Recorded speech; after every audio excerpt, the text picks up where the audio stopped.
வணக்கம் தீபிகா. தமிழ்நாடு முதலமைச்சர் மு.க.ஸ்டாலின் சென்னை தலைமைச் செயலகத்தில் இருக்கக்கூடிய அலுவலகத்தில் பணிக்காலத்தில் காலமான காவலர்களின் வாரிசுதாரர்கள் 115 பேருக்கு கருணை அடிப்படையில் தகவல் பதிவு உதவியாளர், காவல் நிலைய வரவேற்பாளர் பணியிடங்களுக்கு பணி நியமன ஆணைகளை வழங்க இருக்கிறார்.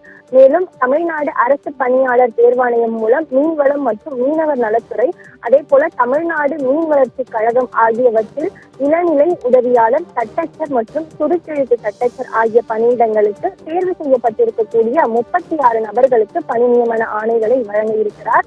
தொடர்ந்து பால்வரத்துறை சார்பில் பால் உற்பத்தி மற்றும் பால் பண்ணை மேம்பாட்டுத்துறை மற்றும் ஆவின் நிறுவனத்தில் பணிபுரிந்திட தமிழ்நாடு அரசு பணியாளர் தேர்வாணையத்தின் வாயிலாக 11 நபர்களுக்கு இளநிலை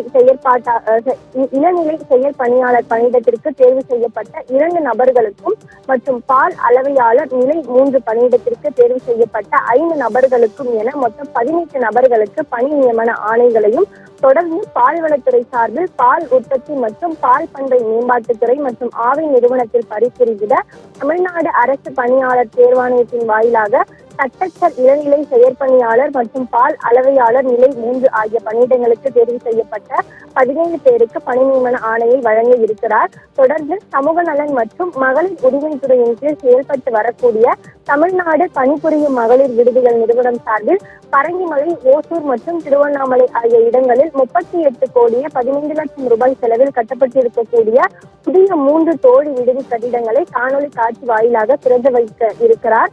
தொடர்ந்து இறுதியாக தரமணி மற்றும் சேப்பாக்கம், மதுரை, கோயம்புத்தூர், நாகப்பட்டினம், கிருஷ்ணகிரி, ஈரோடு, காஞ்சிபுரம், கடலூர், தர்மபுரி, தேனி, சிவகங்கை, ராணிப்பேட்டை, கரூர் ஆகிய இடங்களில் 176.93 கோடி ரூபாய் மதிப்பீட்டில் கட்டப்பட இருக்கக்கூடிய மேலும் 14 தோழி விடுதி கட்டிடங்களுக்கு காணொலி காட்சி வாயிலாக அடிக்கல் நாட்ட இருக்கிறார்.